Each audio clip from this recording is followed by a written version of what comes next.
Warning: the following podcast contains adult language and childish comedy. Listener discretion is advised. And now, please adjust your headphone volume to an unreasonable level and enjoy the most dynamic and electrifyingly entertaining podcast ever to conquer cyberspace. This is Amish Baby Machine.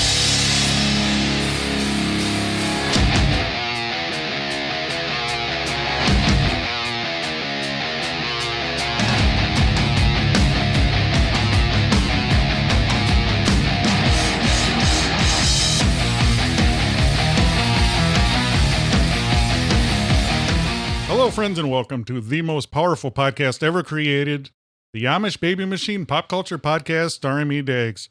Today, as always, powerful episode, and as always, my powerful assistant manager, Mike Rez. What's up, Dags? What's going on, Flock? Glad to be back in honor of the Minnesota Timberwolves getting the first selection in the NBA draft last night.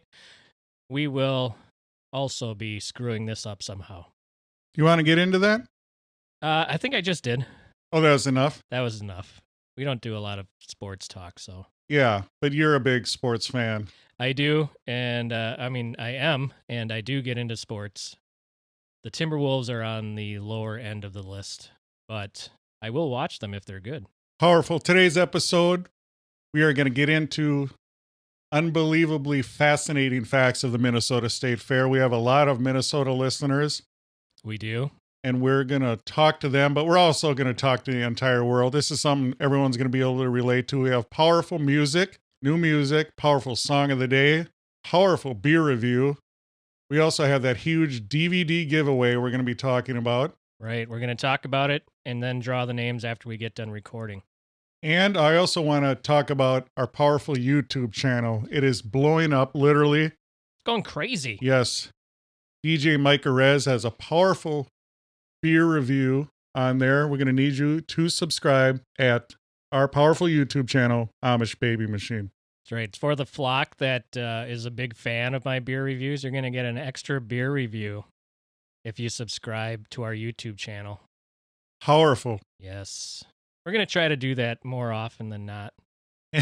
And for our powerful Canadian listeners, Mike Rez kind of looks like and kind of sounds like Red Green. Yeah, it's not fun. This goddamn ear infection is fucking things up. Yeah, his voice is a little higher like this, and if your wife doesn't find you handsome, at least she can find you handy. Are you a master of duct tape like Red Green? Hell yeah. I think you have to be. If, you want to call yourself a fixer-upper. Now, what's your feeling on duct tape? Should it just be gray, or are you cool with the camo and the pink and all the different colors? I grew up with just gray duct tape, but the crafters out there love the embellishments of the colors and the designs. I don't get it. I use just simple gray when I use duct tape. Simple gray. Yeah, that's what I'm calling it. Simple gray. Not to be confused with Simply Red. No. Powerful ginger band from the 80s. Ginger band. Do you remember Simply Red? Simply Red, yeah, I do. Holding back the tears, or what was it? How did that even become a hit? Because we were sappy in the 80s. We needed some kind of love song. There was a lot of powerful differences, a lot of variety in the 80s of powerful music. There was. If you look back at it, the spectrum of what you could be into was huge. Not as big as it is today. That reminds me of Spectrum TV. Do you remember Spectrum? No. It had adult movies on it, let's say. Okay. And they had it blocked, but if you use the horizontal and vertical control, do they still have that on TVs, the horizontal and vertical control? No, when did they get rid of those? I don't know. But you could kind of tune it in there and kind of tune in Tokyo and kind of see stuff. Right. It's like, I think that's a nipple. Yeah, it was always like Emmanuel, around the world or something. You seem to know a lot about these movies that were on Spectrum. I've heard. Well, you gotta do what you gotta do. Did you Google it? You Googled it, didn't you? No, I lived it. Here's the thing back then too. We didn't have all this access to hubs and all these different things. Hubs and tubes. Yeah, tubes and hubs and all that stuff. What we had to do, the key was to go to wherever Mr. Movies, Blockbuster. What are the video joints you remember? Let's see. We had Mr. Movies, Blockbuster, Hollywood Video. There seems to be there was one in the village in Highland Park that there. I don't think it was a Mr. Video. I can't remember what it was called, but Whoa, I think Josh Hartnett worked at that one. More than likely, yeah. That's Josh Hartnett. He gets around. True story. I believe he did work at a video store. Could have been that one. Yes. Could have been that one or the Blockbuster that wasn't too far away. No, powerful. Blockbuster was across the street a little bit over, I think. Yep. Powerful local references to the most powerful podcast ever created. That's right. The Amish Baby Machine Pop Culture Podcast. Today we are celebrating Minnesota. Usually, we're real vast and real general, and give me some other cool words. That's it. That's all I got. Excellent. Powerful. Powerful show today. God, thanks for tuning in. Thanks for listening. Thanks for downloading. We couldn't do it without you. Well, we could do it, but we wouldn't have any listeners. Right. What kind of fun would that be? No, powerful. We need the flock. And speaking of the flock, make sure you follow us on Twitter at Amish Bee Machine. Enjoy us on Instagram, Amish Baby Machine. And of course, go to our YouTube channel, subscribe, like. Do they still have the notification bell or not? I heard they got rid of it. On YouTube? It's Yes. still there. Is it? Yes. Okay, ring the bell, comment, like. You have to do all that because you get the powerful evil algorithms will bury you. And it doesn't matter if you like it or not. You give that thumbs up or thumbs down. That thumbs down is just as good as a thumbs up. Whoa, but we don't want the thumbs down. No, but Who does that? You ever watch these YouTube videos? And Oh, yeah. obviously these people put a lot of work into their videos. Editing video is not easy. It's Nope. time consuming. Plus shooting the video. Yes, everything about it. You have to think about it. Even a half-assed video is work. Yeah. And then these people vote thumbs down. Yeah, I like when it's got 23,000 views, 4,000 thumbs up, and 15 thumbs down. Yeah, you got to be proud of your life to vote thumbs down on a YouTube video. Yeah. Well, who are you, Mr. Steven Spielberg? Exactly. Mr. Steven Spielberg. See, I'm all about creation. Anyone can criticize, anyone can destroy. Satan destroys, we create.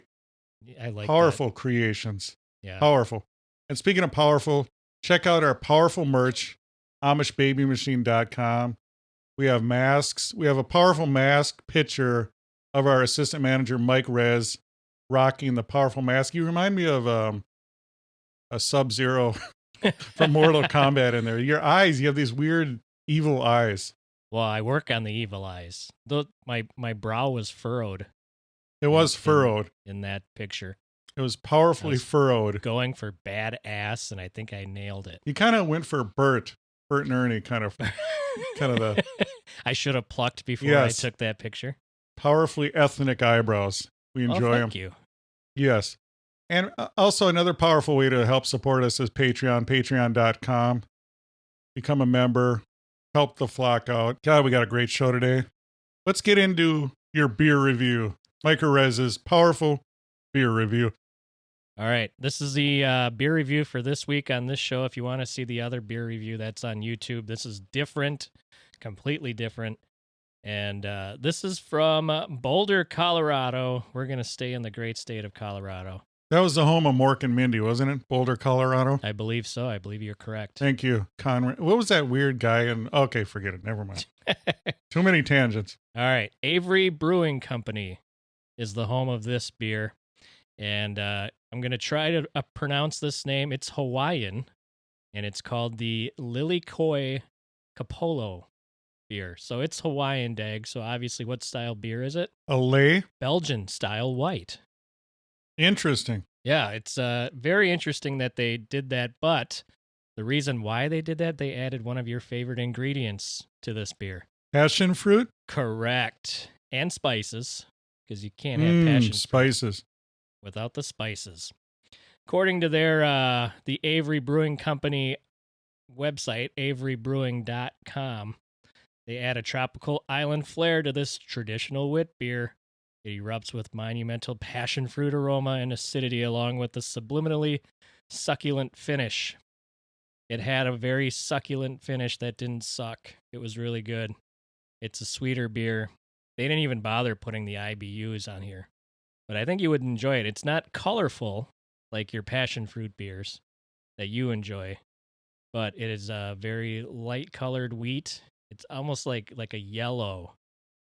Powerful band from the 80s. Boom, boom. I love Yellow. Yellow. Yeah, it's a really good beer. The artwork on there is spectacular. They got a little tiki warrior on there with the big Oh, I tiki love face. Hawaiian artwork. Yeah, and it was pretty sweet. 5.4% alcohol content, which is right around where I like it. And I enjoyed only one of these because I did the create your own 6-pack. 5.4. 5.4. So the Saison on our powerful YouTube channel, you're going to have to go to that. Powerful, shocking review of Mike Rez doing the powerful Saison from, was it Funk? Funkworks. Funkworks. That was a 6.8. It was 6.8. So that was stronger. That was stronger. Yeah, that one felt pretty good, and it was really delicious. This one is delicious, too. So I want people to find this one. If you don't know where to get it in Minnesota, go to averybrewing.com and look at their beer finder, and it will tell you where to get it. You can obviously find it in the Twin Cities because I did, but you want to look for this one. It will tickle your fancy if you're one of those cool beer nerds, and you can find it in a lot of different states. So if the flock is listening in a state outside of Minnesota, then go to averybrewing.com and find out where you can get it, because I guarantee you're going to like this one. You enjoyed the artwork. You enjoyed the beverage. I did. So out of 5 pint glasses, what is your powerful review? Well, I think we're going to change the rating to passion pints on this one. Passion pints. Yeah, we're going to give this a 4 out of 5 passion pints. So it's really good.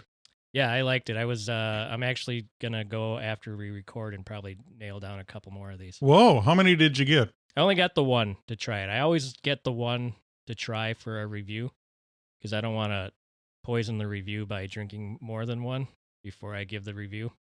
So, but yeah, we're going to go look for this one again. Takes a lot to break up to a 4.5 or 5 in the rating, but this one gets a 4, and that deserves more than one beer. So thinking ahead to the YouTube channel, what are some things coming up that we can look forward to? Are you talking like review type stuff? Yeah, just what I'm just. Well, we're gonna do more beer stuff. We're gonna hopefully try to get some tours in if we can. Yes, because I think the flock would like that around some breweries here in Minnesota. And I think I mentioned a couple episodes ago about my brother-in-law and his canning business that he does down in Iowa. Rumor is I might be able to get down there and help can. So if we can do that, then we'll have some video from that. Yes, that would be powerful. Powerful canning video. Mobile canning. Yes. So it'll be pretty sweet. How common is that, the mobile canning? It's a good question. I had only heard about it one other time in southern Minnesota. There was somebody who goes to different breweries down there. So that's the only other person that I know of besides my brother-in-law, who's actually got a financial stake in this now because that's part of what he does for a living.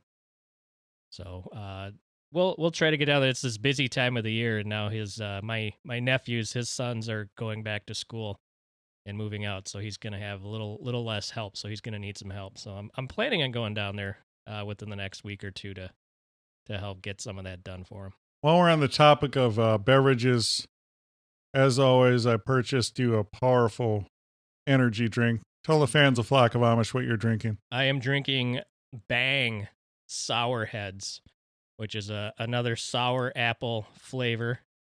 Delicious. It's potent brain and body fuel, just like every other Bang beverage out there. EAA aminos, super creatine, because we don't like just plain creatine. It's got to be super. They should make. I wonder how super creatine got his superpowers. I'm not. I bet it was bitten by a radioactive spider. Radioactive bodybuilder. Something like that. We need powerful creatine though. Yes. We love, CoQ10. It's our favorite CoQ, but this is ultra. Yes. CoQ10. I don't know what makes it ultra, but I'm imagining, some deadlifting is involved. Tell us about the flavor. What do you think of the flavor? I like it. Sour apple, I've mentioned before, is a good flavor. And if you just put that in an energy drink, it's even better. And again, it's got the 18 an overwarning. What is the deal with that on energy drinks? I think it's some weird government because they're afraid of caffeine, too much caffeine. The kids will rise up. Oh, like 17-year-olds are Yes, they'll rise up. Screw this. Hey, buddy, can you go get me an energy drink? Yes. Wonder if anyone has ever gotten carded. I don't know, but what I do is I sit outside most 7-Elevens and say, hey, dudes want some super creatine? I'll buy it for you. You ever had Ultra CoQ10? Yes. Powerful. Yes, if you ever get a chance to do creatine, this is going to be a little bodybuilding tip from me because I'm an expert. Use the creatine. You're going to love it. Obviously, you're an expert. Yes, it's powerful. You're going to love it. It's one of the most powerful supplements you can take. No side effects. The only side effect is power. Creatine. Enjoy it. And I'd listen to him, Flock, because not only does he know a lot about weightlifting, but his testosterone levels are through the roof. Oh my God. It's just, what are you going to say? It's actually the show. I blame it on the show. It's so powerful that it's all about the testes. Powerful. Thank you. Let's do a cheers here. I'm drinking a store brand natural spring water. It says irradiated for your pleasure. Cheers. Cheers. Excellent. I love irradiated water. Now, today's powerful episode, we are going to talk about food. We're going to talk about beverages. We're going to talk about the Minnesota State Fair. And to tie us in, let's get into a little music. We're going to talk about Song of the Day. And as always, I tie in Song of the Day with the topic of the day, which is powerful, unbelievable history of the Minnesota State Fair. Song of the Day is by Blackfoot, and it is entitled Train, Train, because once is never enough. Gotta say it twice.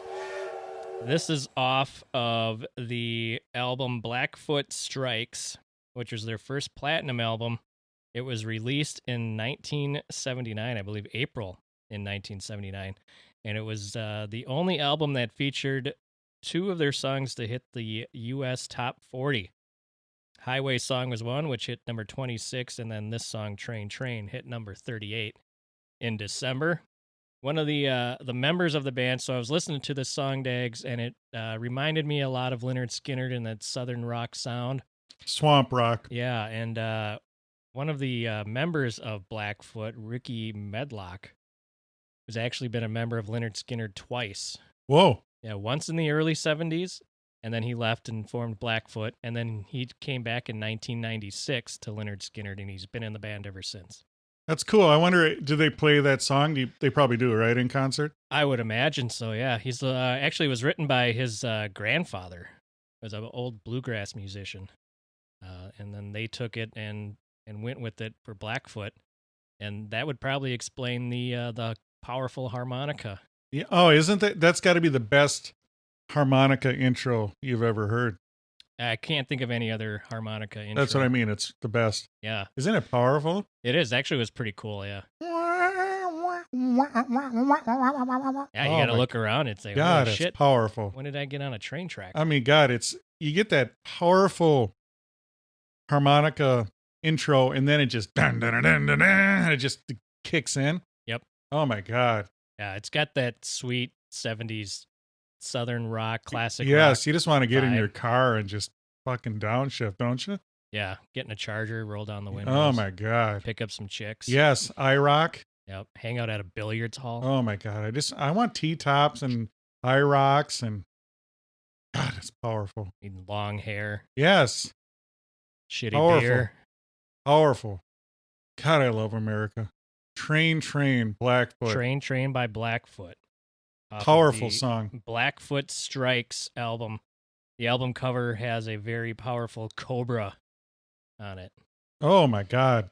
Cobra, powerful movie. I like Cobra. My favorite was when he lit the match at the end while he was reading him his Miranda rights. You need a gimmick like that, chew on a match or something, or what would you do? That's a good question. How about chew on a sparkler? Oh, that would Yes. be powerful. Nobody else would do No, that. chew on a sparkler. I like that. Or one of those snap pop things. Yes. No. Every time somebody like throw it in your mouth like you're putting in sunflower Yes. seeds. Or I think I would use like a Roman candle, like a stogie, just kind of. Oh, That'd be yeah, have that powerful, wouldn't dangle. Just 2 foot long Roman candle hanging out of your mouth. I love it when 4th of July comes together. Don't make me light this. Oh, you wouldn't like me when I like this. Powerful. Thank you for that powerful description of the powerful song that, of course, I came up with. What's the last obviously. time? What's the last song you came up with? Because we're gonna need you to pick one. Rock next. Me Amadeus. Oh, no. It was Everywhere by Fleetwood Mac. Yes. A couple episodes ago. Wow. Yeah, see, I almost undercut myself there. Yes. I can think of another one. All right. Next powerful episode, I'll come up with one. you will do one. It's a shame we can't actually play the music. Right. Maybe one day. Maybe. Yes. You know, if licensing was cheaper. But that being said, don't you worry. We do have powerful music. Tell them the powerful music we do have to play today. Today we're going to play the song Mecca off of the album Verse 4 by the one and only very powerful darkwave artist Arcturus V from the great state of Minnesota. It's a Minnesota-themed show, so we're going to play that.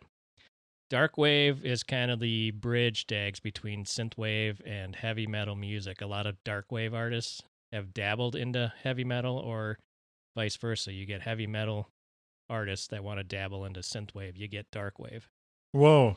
Yeah, it's pretty heavy. The dark arts. Yeah. Like Victor Von Doom.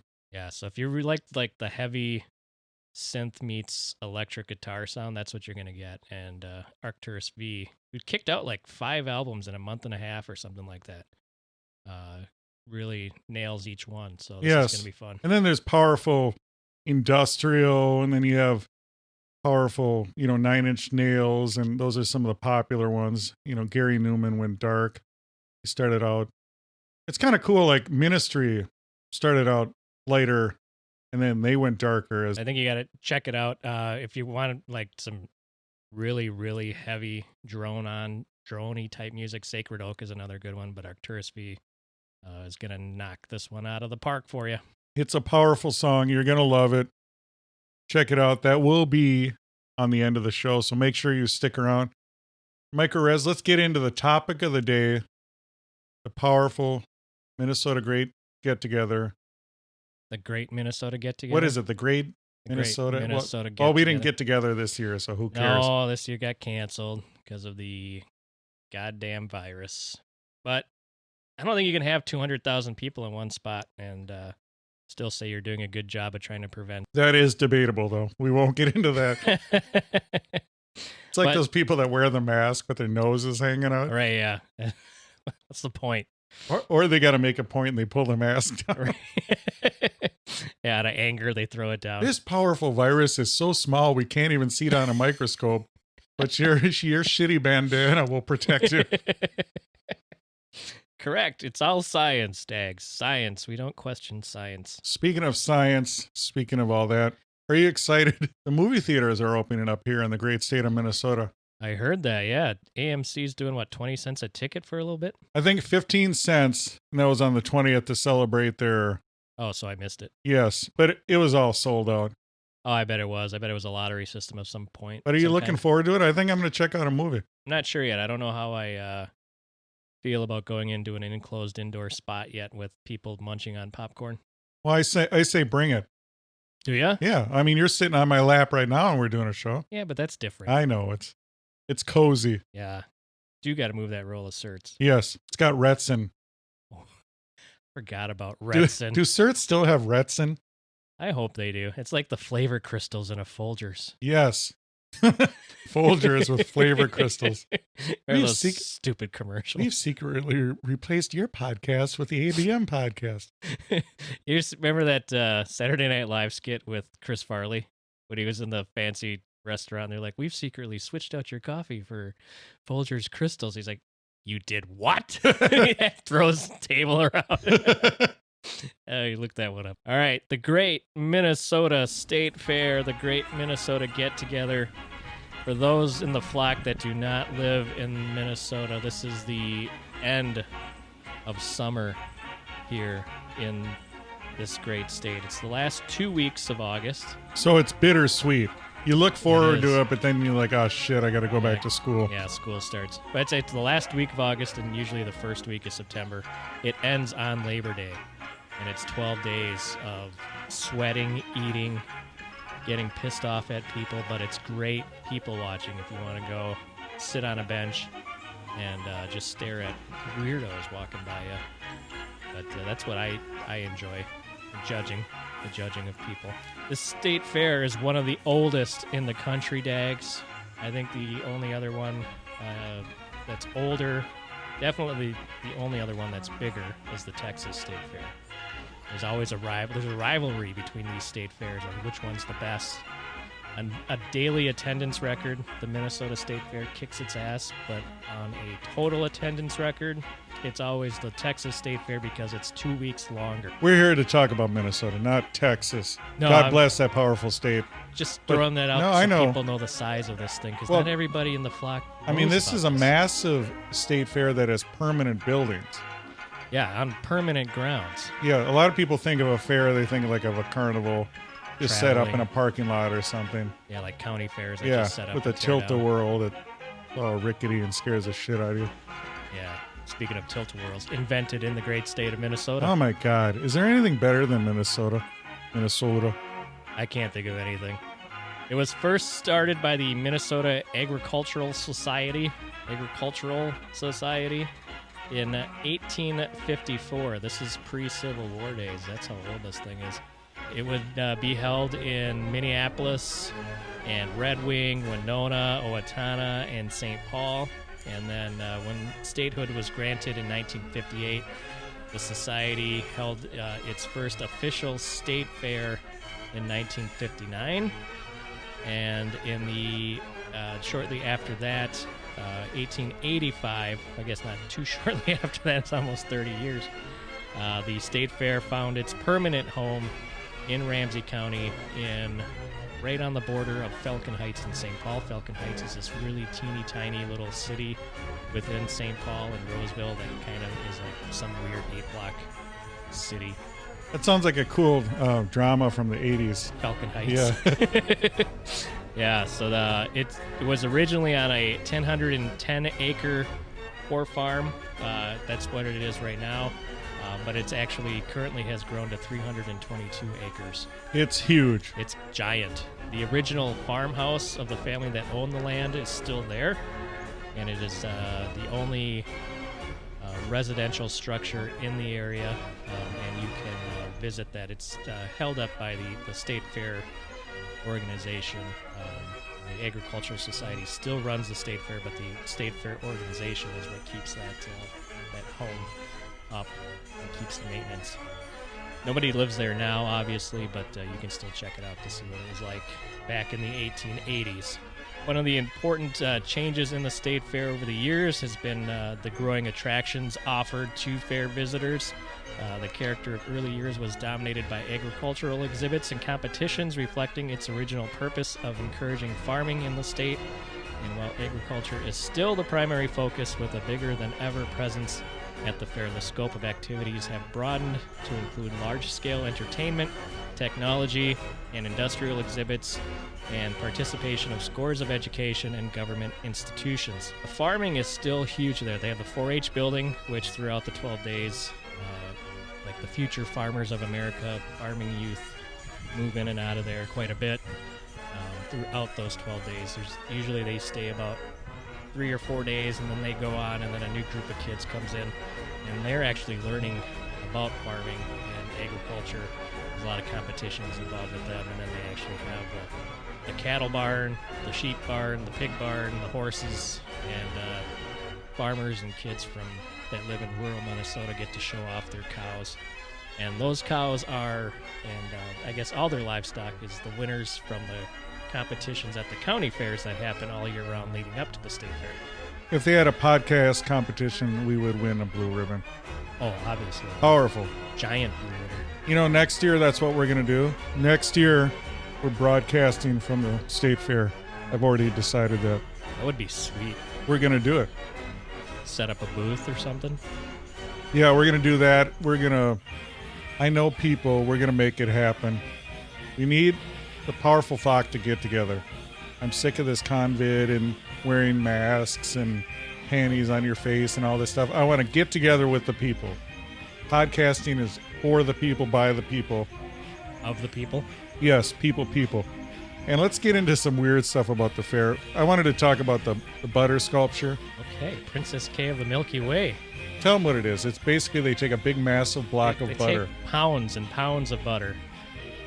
And so they have a competition that happens, I think, just before the state fair, where they have, it's like a beauty queen competition, but for the state, called Princess K of the Milky Way, who's like the Dairy Association spokesperson in the state. The winner of that competition gets her face and head sculpted into this butter. And then it stays in the dairy building throughout the 12 days of the fair. You know, little known fact is that's where the expression butterface came from. That's awesome. Oh my God. I wasn't aware I wanted to know that fact, but now that I know it, I Yeah, let's wanted get to it. know Yeah, butterface. That's where it came from. Let's Old get into Butterface. Here's a little history for you. Did you know one of the most significant dates in the state fair's history was September 2nd, 1901? Do you know what happened then, Mike Ariz? Was that incident with the Sweet Martha's cookie? That's different. Oh, okay. Is that when they invented French fries at this fair? On September 2nd, 1901, then Vice President Theodore Roosevelt was visiting and first uttered the famous phrase, "Speak softly and carry a big stick," What? at our Minnesota. At our state fair. So Yes. that's our saying, though. Yes, it is. Yeah, we own that saying. Yes. My expression is talk softly. Wait, speak softly? I don't know. All I know is I have a big stick. That's it. So, but what's weird is 12 days, he became president 12 days later Whoa. after William McKinley was assassinated. Well, you're welcome. Isn't that crazy? It is crazy. I mean, that's history, Minnesota history. That's a big saying that everybody still says. It is. And there's video of him saying And that. and That it's- was at our state fair. Yes. And it's a good way to be. It's basically, don't say shit, but if something goes down, be ready. Kick some ass. Yeah. Yeah. I like that. 1901, September 2nd. That's your powerful history from the Minnesota State Fair. What else do you have, Mike Ariz? Because I got fun facts, too. Well, let's get hear some it. more fun facts. Grumpy Cat was at the State Fair. Get out. True story. The meme? God rest his soul. That's right. Was it a chick cat or a boy or a girl? Or I don't know. But Grumpy Cat was at the Minnesota State Fair. How long ago? I don't have know. that? I don't know. Was Grumpy Cat born at the state fair? You know what? Fuck it. We're taking credit for that, too. Yes. As a Grumpy Cat citizen was made at the State Fair. in the cattle barn. Yes. The kitty barn. What else do you have for some fun facts there? And we'll start talking about food. Train. The reason I picked train, they had powerful trains that would slam into each other. I remember. They would actually have in 1920, I'm going to tell you a little story. In 1920, over 55,000 people were in attendance as two speeding locomotives barreled down the track to their self-destruction. You know, I'm picturing like the old 1920s pictures of the guys in their suits and their big hats and the women in their big dresses watching these trains smashing. That's true. They really did. 1920, they had 55,000 people were watching as two locomotives were on a killer course on a track to slam into each other. Is it just two? Does it say if it was just 2 trains a day or 2 trains and then that was it? And they were I don't know. All You're right, let's go home. So here's a little story, a little description of it. Steaming slowly up and down the brief stretch of track, the engines piloted by W.D. Carrington and Harry Tatum made several preliminary test trips. Oh, And then all of a sudden, with a shrill blast of their whistles, the engines concentrated the crowd's attention on the last trip they were about to make. Carrington opened wide the throttle of Old Engine 573. my favorite old engine. Yes, she started forward, almost immediately gaining her maximum speed. 15 miles per hour. And then picture this. He jumped out quickly, What? but not quickly enough. No. Landing heavily in the adjacent mud bank, he turned 3 complete somersaults and struck his ankle against a boulder, spraining his ankle. Oh, Meanwhile, Tatum had started old number 478 more Second. slowly. second favorite old one. But as he saw the other engine tearing down the track, he threw the throttle open wide and swung to safety. The 2 engines, rushing inevitably towards each other, met almost squarely in the center of the track. Whoa. There was a massive explosion, and number 478 crashed clean all the way through 573. Take that, 573. And then the fun began. Picture this. What? Determined to get a close view, crowds decided to reach the scene of the collision at the same moment.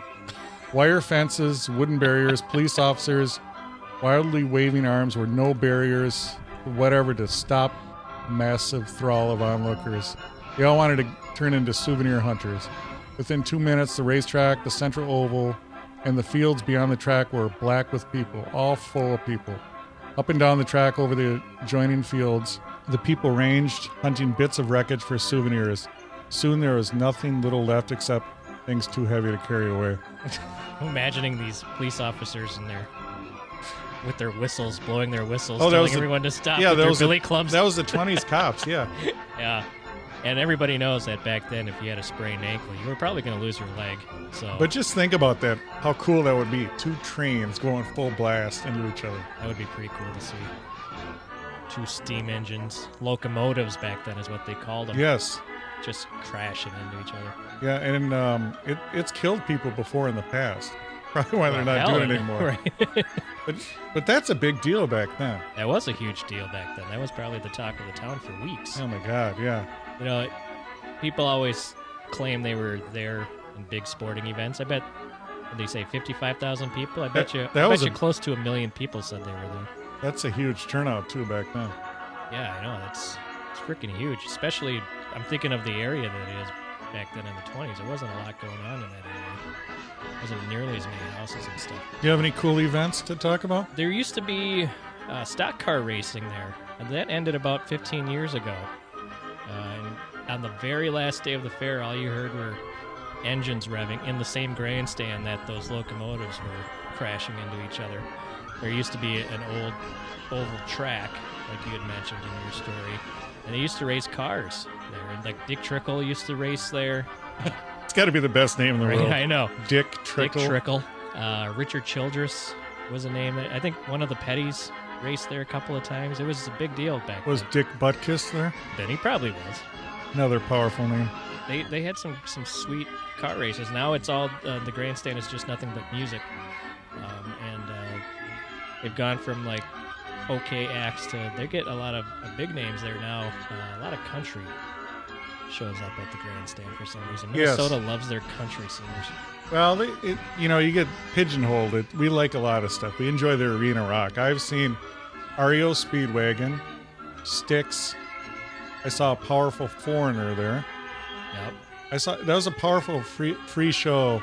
The free show's almost better Yeah. than the grandstand. Yeah, well, I saw I saw Foreigner at the grandstand, which is the main stage. Yep. And then they have a free one, the Leinenkugel Band shell. Shell. It used to be the Band Shell, and then it got sponsored by Leinenkugel, powerful Wisconsin beer. At the Minnesota State Fair. So I saw Lou Graham. Is it Lou Graham? Yep. I always want to say Phil Graham. Lou Graham, the lead singer of Foreigner, did all his Foreigner tunes for free. That's like if you go to a Steve Perry concert, you're going to get all the Journey Oh, songs too. powerful. Powerful show. I saw Journey there with their new lead singer. Yes. And that was actually a good show. You couldn't even tell. And Joan Jett and the Blackhearts opened up for them. That was Whoa. pretty sweet. So I got to see Joan Jett and Journey that night. Does she still love rock and roll? Absolutely. I saw Powerful. Stevie Nicks a Yes. couple years ago there. And then on the free stage one year, we saw the original Wailers, Bob Marley's Wailers. It was all of the old members came back and did a free show. And then we saw George Clinton there most recently. And the free stage, like I said, is a lot better than some of the grandstand nights. So I checked the free stuff out at the Minnesota State Fair. Powerful show that I remember, like a attraction, was Little Irvy. Little Irvy. Tell Yes. us more of Little Irvy. It was funny because you'd hear the guy, Little Irvy, caught out the coast of California. If Little Irvy isn't real, we'll give you the truck.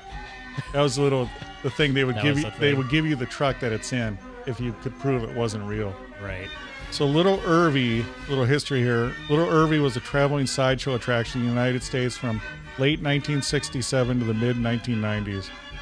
What it was the body of a 20-ton sperm whale hauled around in a truck by Jerry Tyrone Malone.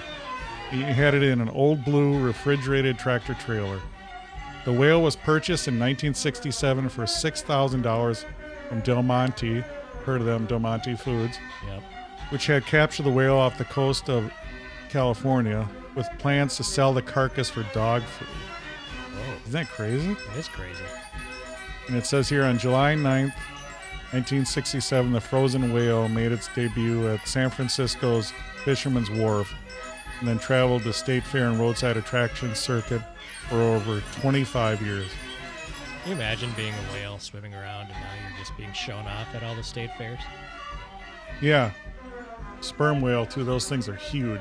Yeah, there's an old bank robber whose body was mummified and was on display to show people he shouldn't be robbing banks, and it somehow ended up at some traveling sideshow in some fairs, and then people Whoa. were like realized that, oh shit, that's an actual real body, it's not a mummy. Whoa. Yeah, it was crazy. So what else do you have about the State Fair? Well, if we're gonna kind of go down the oddity route, they had in the 80s some sweet oddities in the Midway. And the Midway is an area where they do a lot of rides, and then, like I mentioned, it's like some sideshow stuff. One of my favorite ones that I saw was the Amazon woman that turned into a gorilla, which was basically one woman in one compartment and then somebody dressed in a gorilla suit in another compartment, and they used lights and mirrors and tricks. And a woman would just stand there, and she would be looking down, and then as the host guy was talking about, oh no, here she goes, she's turning into a gorilla, and then they would slide over to the gorilla, and then the person in the gorilla suit would start acting crazy and start hitting the sides of the walls, and then he just walked out. It took like a minute, if that. Waste of money, but it was flipping hilarious.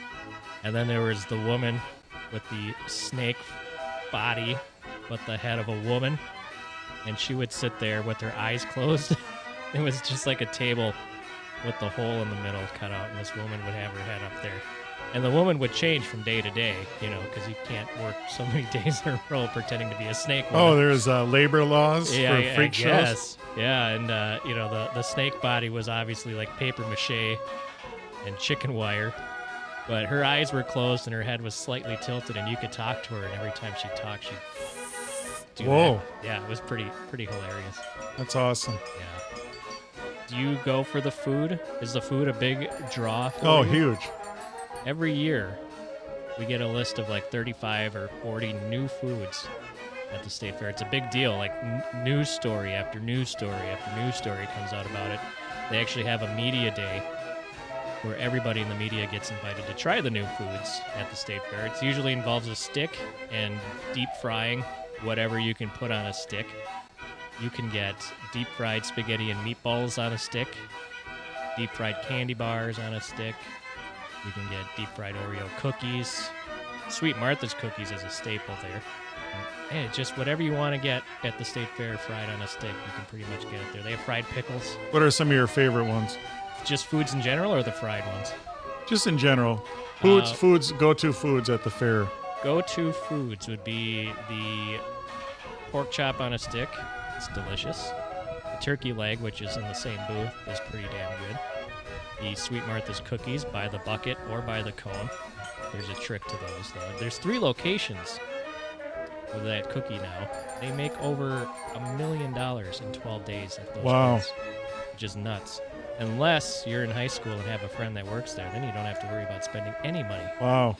Well, that's neither here nor there. Let's move on. There's a pulled pork sandwich by the grandstand that's really good.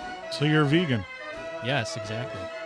And then, of course, you go to the dairy building, and this only tastes good in the dairy building. That would be the shakes. You got to get a shake or a malt from the dairy building, because where else would you get a shake other than the dairy building? Only the freshest cows. I'm going to tell you what to try.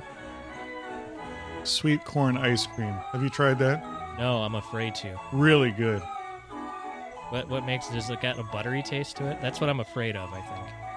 It tastes like, it's weird. It's ice cream, but it has like a sweet corn taste, which doesn't make sense. That would be good, but it is good. Very good. I'll tell you what's horrible: alligator. Actually, that's one of my favorites, is alligator bites. You actually like the alligator? I do like the alligator. Oh my god, it was so nasty, so fishy tasting. maybe you just got a bad batch of alligator. Oh, there's good alligator? Apparently. The stuff I always get. All right, next year when we do a powerful day at the fair with the ABM, Amish Baby Machine, most powerful podcast ever created, well, I will try the alligator again and give it a second chance. All right, I think you should. They have a sweet Minnesota beer booth type. I guess it'd be like an area, I guess. It's more than a booth at the agriculture building. You can get sweet craft beer from around the state, and that's really good. It's like $10 for a flight, which is awesome. And then I'm trying to think what else I eat there. There's usually, the cheese curds. Obviously, that's a big attraction. You got to get those from Mousetrap in the food building. There's a whole food building at this fair that has a lot of good stuff. There's a wild rice cheeseburger in there. Whoa. Well, one thing I tried that I haven't tried before because it always looked kind of weird was, what do they call Mexican corn? Elote? Yeah, elote. Something like that, yeah. Yeah. I'm probably saying it wrong. That is good.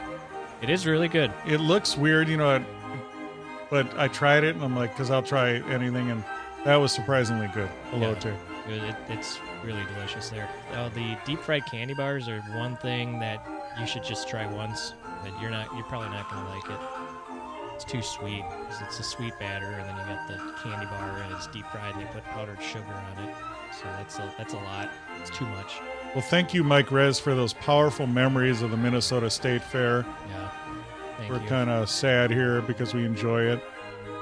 We don't have it. But next year, it'll be back in full force. yes, the flock of Amish will be there. We will be there. And powerful.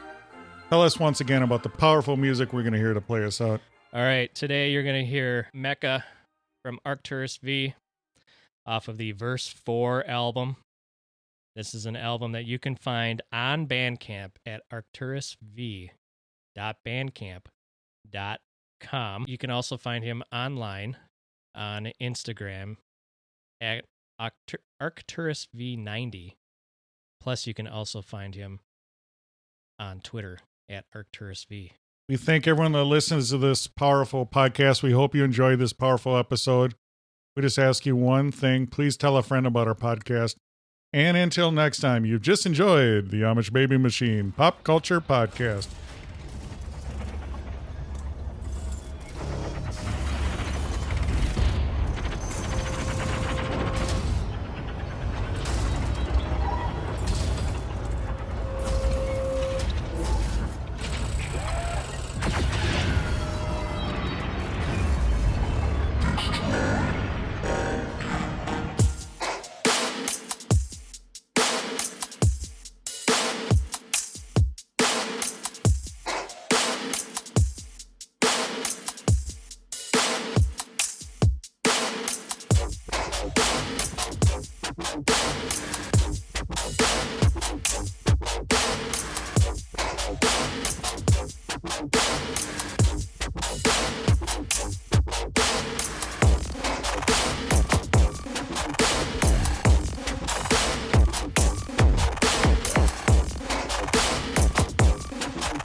Thank you for listening to the Amish Baby Machine Pop Culture Podcast. It is available on Apple Podcasts, Spotify, Stitcher, and everywhere else fine podcasts are found.